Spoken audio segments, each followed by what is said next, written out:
जिन्होंने भी इस वीडियो पर क्लिक किया, मैं उन्हें ये बात स्टार्टिंग में बता दूं कि ये वीडियो स्पेशली ब्लाइंड और लो विजन यूजर्स के लिए है। हालांकि इस चैनल पे बहुत से ऐसे लोग भी होंगे जिनके लिए ये वीडियो उतनी यूजफुल ना हो, बिकॉज मैं पहले किसी और तरह का कंटेंट डालता था, पर अब से इस चैनल पर डिजिटल एक्सेसिबिलिटी, टेक्नोलॉजी और स्क्रीन रीडर से जुड़ी हुई वीडियोस आएगी। अगर तुम्हें इस तरह की चीजों में इंटरेस्ट है तो इस चैनल को सब्सक्राइब कर सकते हो। और अगर तुम्हारे लिए ये वीडियो उतनी यूजफुल ना हो तो किसी ना किसी ऐसे इंसान को जरूर जानते होंगे जिसके लिए ये वीडियो काम की हो सकती है, उस तक ये वीडियो जरूर शेयर कर देना।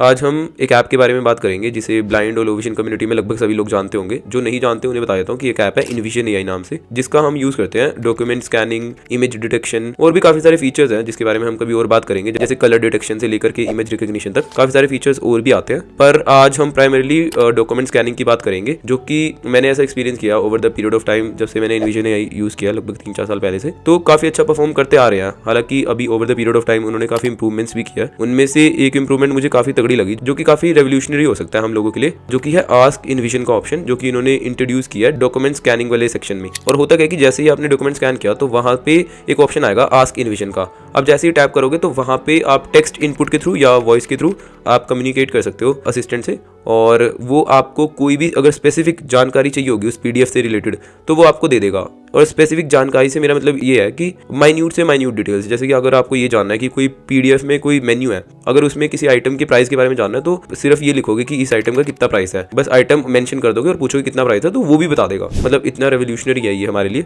और मुझे लगता है कि चैट जीपीटी 4 का इंटीग्रेशन किया गया है इनविजन के द्वारा। अब इस चीज को एक छोटे से डेमोन्स्ट्रेशन से समझते हैं ताकि आप लोग इसका सही तरह से इस्तेमाल कर पाओ। मेरे पास यहाँ पर एक पीडीएफ है जिसे हम यहाँ पे इंपोर्ट करेंगे, क्योंकि कोई भी डॉक्यूमेंट स्कैन करने के लिए हमें उस पीडीएफ को उस ऐप में इंपोर्ट करना होता है। ये तो खैर तुम लोग जानते ही हो।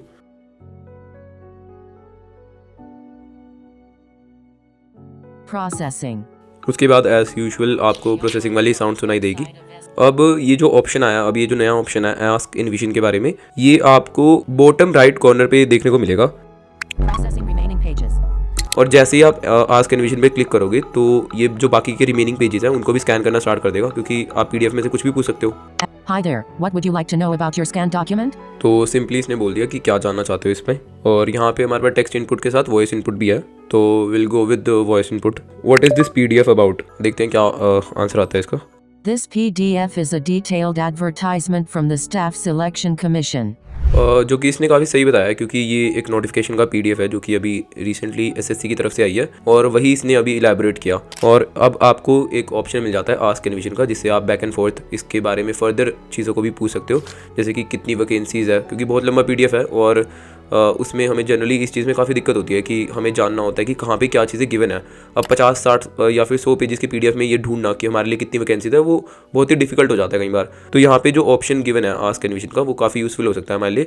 उसी में से कोई स्पेसिफिक डिटेल पूछनी हो या फिर और कोई इन्फॉर्मेशन हमें पूछनी हो तो हम ईजिली पूछ सकते हैं। एग्जाम्पल से समझो इस चीज़ को। Start speaking. What is the last date of filling up the form? The last date and time for receipt of online applications is March 18th, 2024, up to 2,300 hours. एकदम एग्जैक्ट बताया इसने। How many seats are there in the category of person with visual disability? According to the document, the total number of seats available for persons with visual disability, VA. और ये चीज़ क्या तुम्हें पता है कि ये सिर्फ इतनी सी चीज़ जानने में हमें कितना समय लग जाता, जो कि आस्क इनविजन की हेल्प से कितना इजीली हम कर पाए। लास्ट डेट पूछी हमने, कैटेगरी पूछी, और ये तो सिर्फ बहुत ही टिप ऑफ द आइसबर्ग जिसे कहते हैं वही है। बिकॉज इसके अलावा अगर तुम पूछोगे कौन कौन सी सीट है, किस किस डिपार्टमेंट में, कौन सा पे स्केल है, वो सब भी ये बताएगा।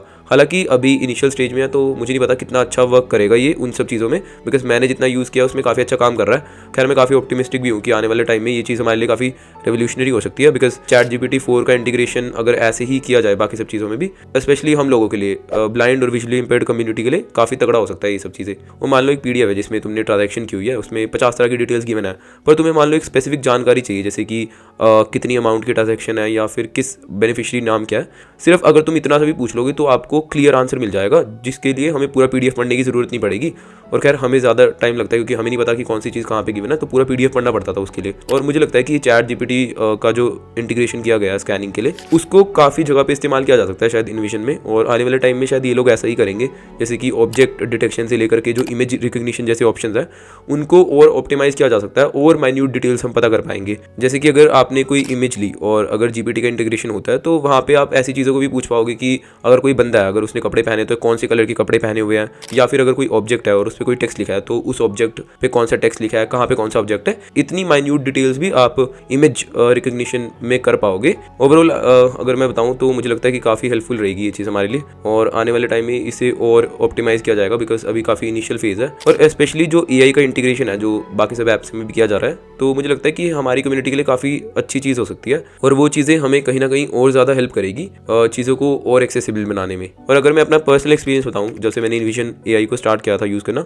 तब मैं कॉलेज में था और मुझे काफ़ी सारे डॉक्यूमेंट स्कैन करने थे। तब इस ऐप ने काफ़ी हेल्प तो की ही थी मुझे, पर उस टाइम ये काफ़ी इनिशियल फेज में था, मतलब उस टाइम पर भी इमेज रिकग्निशन थी, हिंदी, इंग्लिश या बाकी सब टेक्स्ट को लेकर के काफ़ी तगड़ी थी। पर उस टाइम पे ये ऐप पेड हुआ करता था, पर आज के टाइम में आप सब लोग इसे फ्री में इस्तेमाल कर सकते हो। And at the same time इसमें इतने सारे नए फीचर्स ऐड किया, इसके लिए इनविजन AI की पूरी टीम को कंग्रेचुलेशन, और होपफुली ये ऐसे ही इन चीज़ों को कंटिन्यू करते रहे। और पिछले 3-4 सालों में काफ़ी इंप्रूवमेंट्स आई है इस ऐप में। जो लोग अभी भी यूज़ नहीं करते, आई वुड सजेस्ट कि आप एक बार ट्राई करो, और डिजिटल जो डॉक्यूमेंट स्कैनिंग की प्रॉब्लम्स है उसे काफ़ी हद तक रिजॉल्व किया जा सकता है इस ऐप के थ्रू।